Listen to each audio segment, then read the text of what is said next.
Meus queridos irmãos, é um prazer estar novamente com vocês. E nós vamos de sequência ao estudo do livro de João, o Evangelho segundo os relatos de João, tá bom? E nós vamos então para a continuidade do capítulo 8. O tema de hoje é como Jesus reagia à hostilidade de seus tempos. E o nosso texto base é o do versículo 12 ao 50. Versículos 12 a 50 do livro de João, nós encontramos Jesus e os judeus como se estivessem num ringue de disputa teológica. Então, a gente não vai ter oportunidade de ler todo o capítulo, mas você pode fazer e você vai ver judeus, fariseus e Jesus numa disputa teológica acirrada. Então vale a pena ler a nível de questões teológicas. Os judeus foram muito hostis com Jesus, foram muito cruéis com Jesus eles usavam a lei, usavam Moisés, como usou lá com aquela mulher adúltera dos versículos 1 ao 11, usou Abraão e a sua caminhada com Deus, tudo para colocar Jesus num encurralado de forma a pegá-lo em algum erro. Mas, contudo, Jesus continuou fazendo o que ele faz em todo o decorrer do livro de João. Ele glorifica a Deus, ele faz Deus ser grande, ele faz o Pai reconhecido, ele faz o Pai glorioso, mesmo diante de tanta hostilidade desses religiosos. E é por aí que a gente vai continuar pensar então. Eu queria orar para que o Senhor pudesse nos ajudar em mais esse estudo. Deus, em nome de Jesus Cristo, nós agora pedimos ao Senhor. Reconhecendo que o Senhor é quem pode direcionar para que essa palavra chegue no coração, como chegou no meu e pode chegar ainda mais, chega no coração dos meus irmãos também. Deus, que essas pessoas que vão assistir, que estão assistindo agora, que possam ser abençoados por essa palavra também. Que a exposição do texto, que o meditar nessa mensagem traga desafios para a nossa vida prática. Que grandes coisas nós podemos aprender com seu Filho Jesus aqui nesse capítulo, e nós pedimos ao Senhor que nós também possamos assemelhar a Jesus na nossa prática, em tudo aquilo que a gente vai ver aqui. Eu oro em nome de Jesus Cristo. Amém. Eu queria destacar alguns versículos com vocês. Alguns, porque o texto é grande, então a gente não vai ler todos, tá bom? Eu queria destacar primeiramente capítulo 8 e os versículos 12 a 15 a início de conversa. Deixa eu encontrar aqui. Eu estou vendo na versão da NVI. Então, eu sempre falo, se você tem a mesma versão, você segue. Se não, você pode só ouvir e ler depois. Versículos 12 ao 15 do capítulo 8 de João. Falando novamente ao povo, Jesus disse: Eu sou a luz do mundo. Quem me segue nunca andará em trevas, mas terá a luz da vida. Os fariseus lhe disseram: Você está testemunhando a respeito de si próprio? O seu testemunho não é válido. Respondeu Jesus: Ainda que eu mesmo testemunhe em meu favor, o meu testemunho é válido, pois sei de onde vim e para onde vou. Mas vocês não sabem de onde vim nem para onde vou. Versículo 15. Vocês julgam por padrões humanos. Eu não julgo ninguém. Desse nós vamos dar um pulo lá para o versículo 21. Olha só o nível de conversa que Jesus estava tendo aqui com os judeus, os guardiões da lei. Mais uma vez Jesus lhes disse: Eu vou embora e vocês procurarão por mim e morrerão em seus pecados. Para onde eu vou, vocês não podem ir. Eu quero ler com você agora, a gente vai saltar do 21 para o 31 e 32. Disse Jesus aos judeus que haviam crido nele: se vocês permanecerem firmes na palavra, verdadeiramente serão meus discípulos e conhecerão a verdade, e a verdade os libertará. Versículos 44 a 47 diz o seguinte: vocês pertencem ao Pai de vocês. Queridos, preste bem atenção. Tem dois grupos de ouvintes aqui, pelo menos. Tem os judeus que não creram em Cristo e os judeus que creram em Cristo. Aos que não creram, Jesus também foi duro com as palavras em relação a ele. Aos que creram, Jesus dá palavras de muito conforto, como essa, por exemplo, que a gente acabou de ler no 31 e no 32. Mas ele dá palavra muito dura, como por exemplo o versículo 44. Vocês pertencem ao Pai de vocês, e seus judeus que ainda não haviam crido, o diabo, e querem realizar o desejo dele. Ele foi homicida desde o princípio, não se apegou à verdade, pois não há verdade nele. E você pode ler o restante. Não vou ler para a gente não gastar muito tempo. Pulei para o 51, você pode ir comigo lá. Estou destacando alguns textos para a gente não ler tudo, mas também para a gente não perder a ideia total do capítulo. Asseguro-lhes que se alguém obedecer a minha palavra, jamais verá morte. Palavra àqueles que haviam crido. E para finalizar, versículos 58 e 59, de novo Jesus responde: eu lhes afirmo que antes de Abraão nascer, eu sou. Então eles apanharam pedras para apedrejá-lo, mas Jesus escondeu-se e saiu do templo. Queridos, esse é o teor desse capítulo. Fiquem aí até o final, que nós vamos destrinchar algumas partes desse capítulo. Queria eu ter oportunidade de estar com vocês reunido em algum espaço por aí, para que a gente pudesse discutir mais versículos. Mas como a gente usa esse meio, a gente tenta reduzir a fim de alcançar o objetivo, tá? Então essas são os destaques, e eu queria fazer algumas reflexões a partir desse capítulo onde Jesus e os judeus eles têm discussões bastante duras. Jesus é muito hostilizado pelos judeus. Jesus disse no versículo 21 e também no 24 a seguinte afirmação. Preste bem atenção, acompanha comigo. Disse Jesus: se você não crê que eu sou, de fato morrerão em seus pecados. Versículo 24. Se vocês não creem que eu sou, e aí ele está falando que é aquele eu sou lá do Antigo Testamento. Quando o Senhor é questionado qual que é o nome, ele diz eu sou. Então Jesus aqui estava se igualando, mostrando que também era Deus como Pai, ao afirmar que ele também era o eu sou. Assim Deus é conhecido e chamado, o eu sou. Se vocês não crerem que eu sou, de fato morrerão. Gente, observe a dureza dessas palavras e a seriedade delas. De fato morrerão em seus pecados. E aqui tem uma pergunta do manual que eu sigo, da série de crescimento de João. E eu gostei da pergunta, eu queria replicar ela aqui. A pergunta é o seguinte: qual é a resposta de nossa cultura contemporânea a essa afirmação? A afirmação é o seguinte: se as pessoas não creem que Jesus é Deus, com toda a sua autoridade, com toda a sua misericórdia, com toda a sua justiça, com todo o seu amor e com toda a sua santidade, vocês morrerão em seus pecados. A pergunta é, a partir dessa afirmação, qual que é a resposta da nossa cultura ou do mundo hoje a essa afirmação tão dura?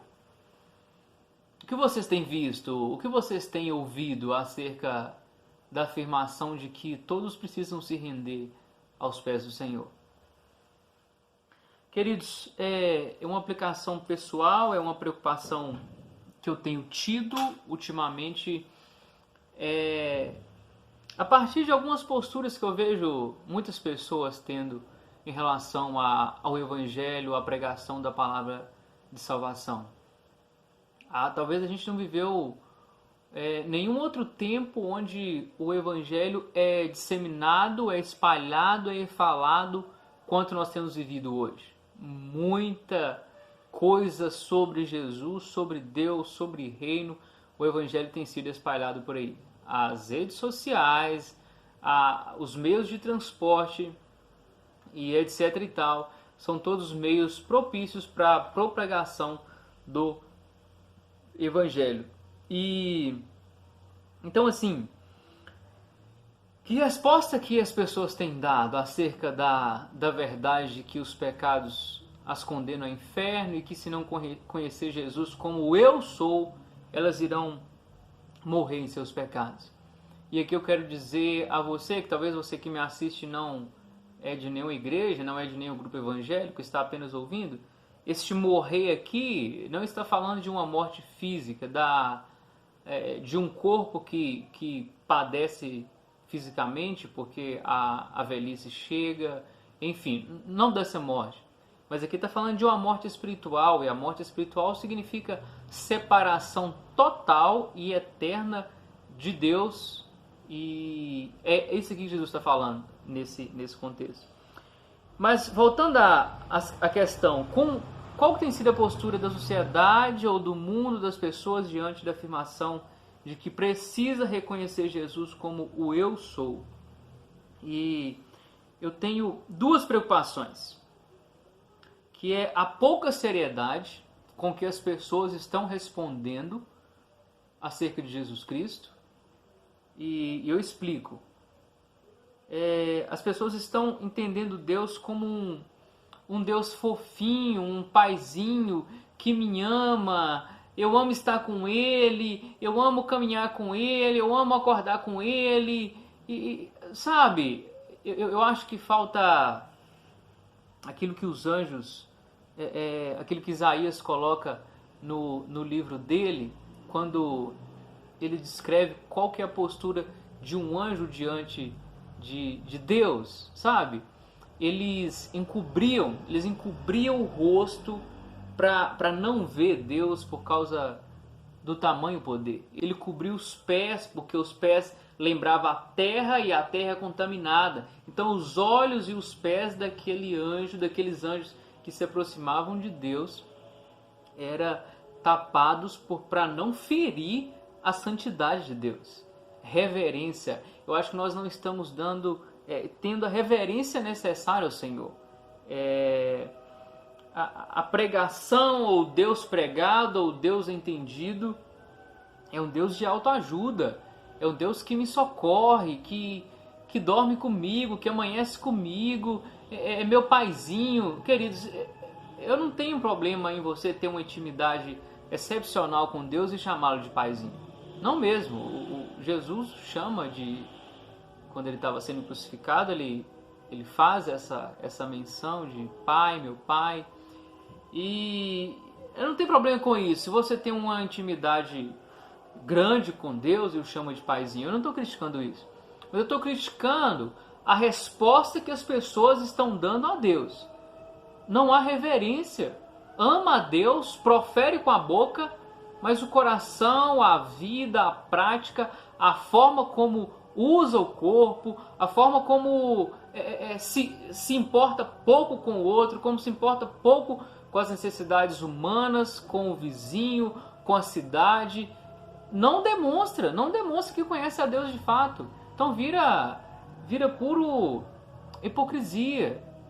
Fala de Deus, posta mensagem sobre Deus, faz posts sobre Deus, mas a vida não é uma vida de reverência, não é uma vida de adoração íntima ao Senhor. Então, esse é meu ponto.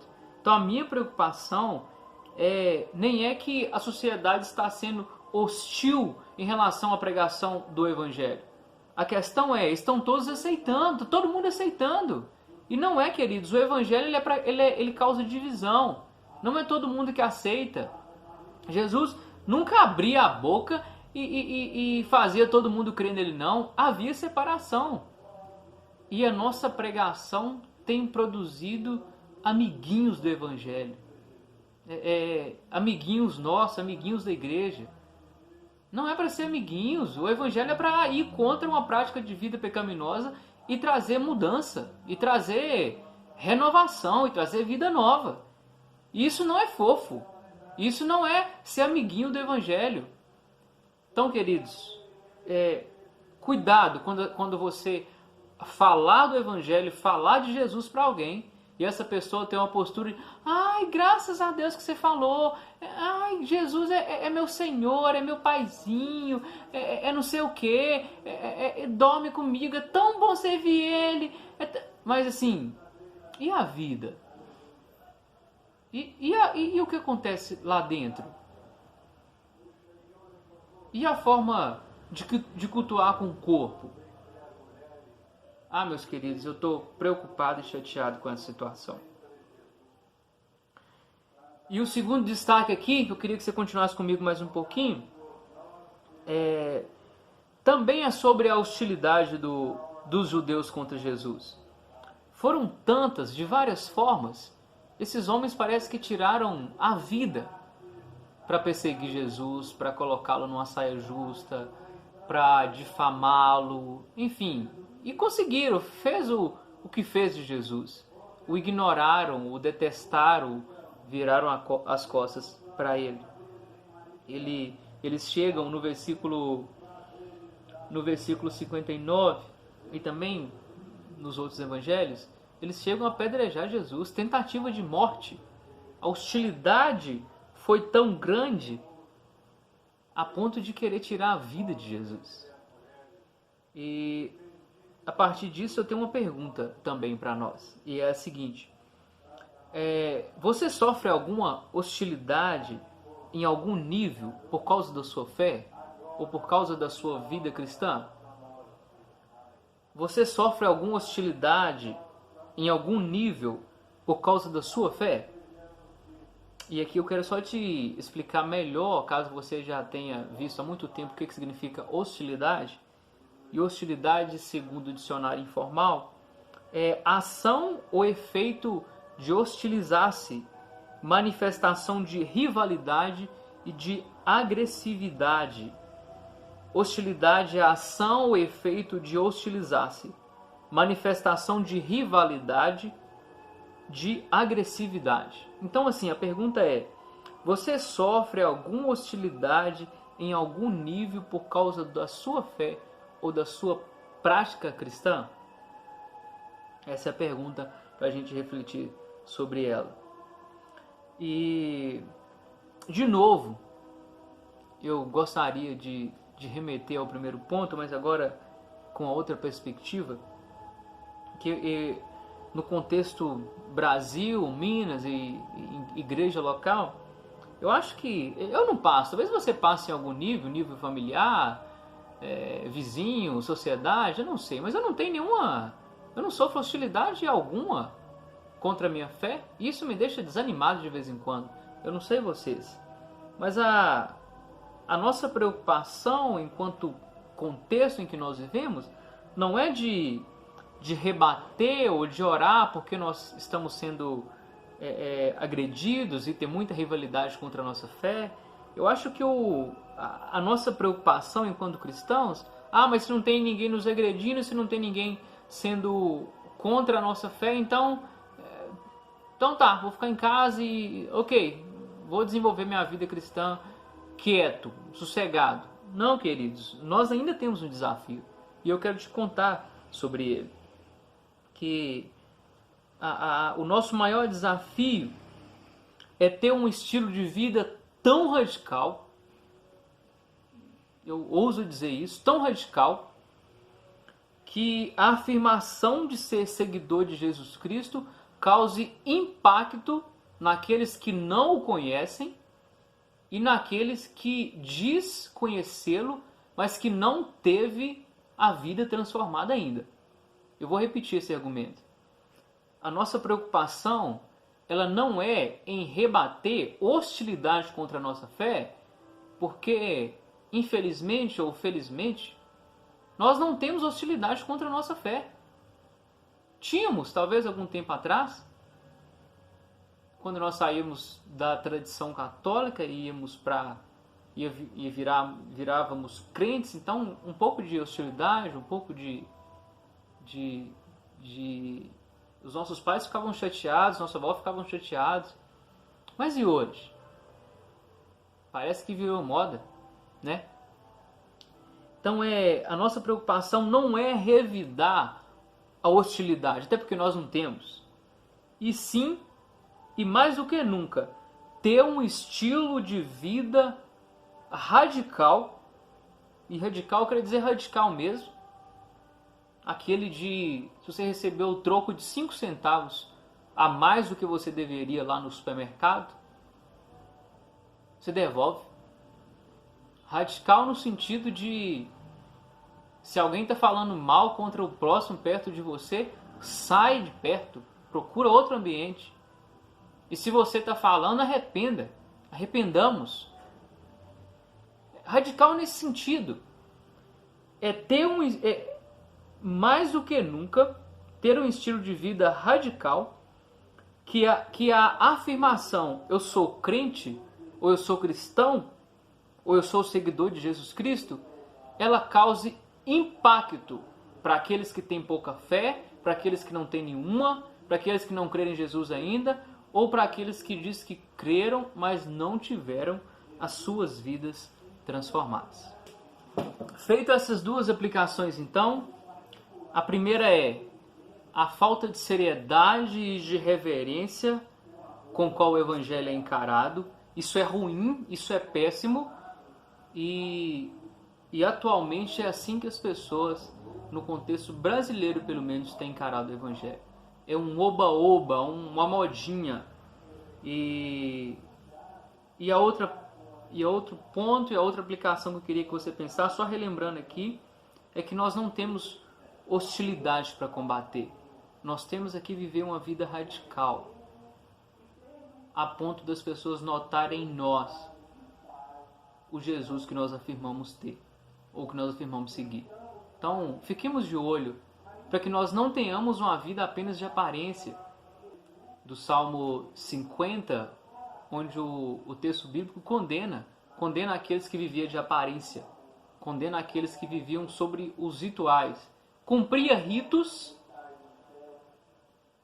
e isso satisfazia a ponto de falar, beleza, estou bem com Deus. Cumprir ritos não é sobre rito. A conversão e a vida com Deus, ela é aqui dentro, ela começa no coração, ela externa com os ritos, sim, com certeza. Mas se não for algo do coração, o externo o Senhor condena. O Senhor abomina a religiosidade sem que o coração esteja contrito e convertido totalmente a Ele. Então, fica essa aplicação para você. Seja radical. Seja radical. Seja radical durante o tempo de isolamento social. Você tem seus filhos, você tem seus pais, suas esposas, seus maridos, suas mães. Então, assim, seja radical. Radical no apego com a palavra, radical na oração, radical no trato, no zelo com os da sua casa. Radical em se preocupar, liga, manda mensagem. Radical no preocupar com o irmão. Radical no orar pela família dos mais de 16 mil mortos que nós temos vivido. Seja radical. Nós não temos hostilidade contra a nossa fé. Então o que nós vamos fazer? Ficar parado? Não. Nós temos um caminho, queridos, e o caminho é ser radical.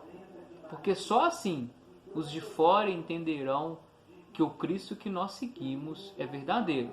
Porque os judeus aqui viraram as costas para o Deus verdadeiro, para Jesus. Eles viraram as costas. Mas que nós não tenhamos uma volta de Jesus com tanta gente que virou as costas para Ele.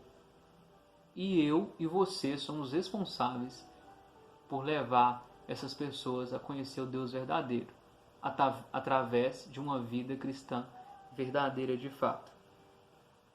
Seja um testemunho de Jesus Cristo, glorifique a Deus, honre o sacrifício, a ressurreição e o perdão do Senhor. E sejam radicais no testemunho de vocês. Eu vou sugerir uma música para vocês. E ela lembra, e ela me lembra, ela nos lembra por que nós temos que ser radicais aqui nessa terra. Por que nós precisamos ser taxados como aqueles nossa, mas você é tão bobo, nossa, mas você vai fazer questão disso, nossa, mas você vai devolver isso, nossa, você vai perdoar isso, nossa, crente de verdade é tão bobo.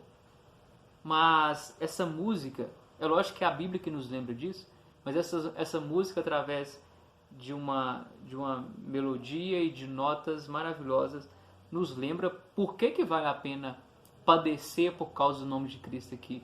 Ela vai estar mais fácil para você acessar, mas se não, pesquisa Além do Rio Azul e lembra por que você precisa ser radical nessa vida, tá bom? Ainda antes de terminar, eu queria recomendar 2 leituras.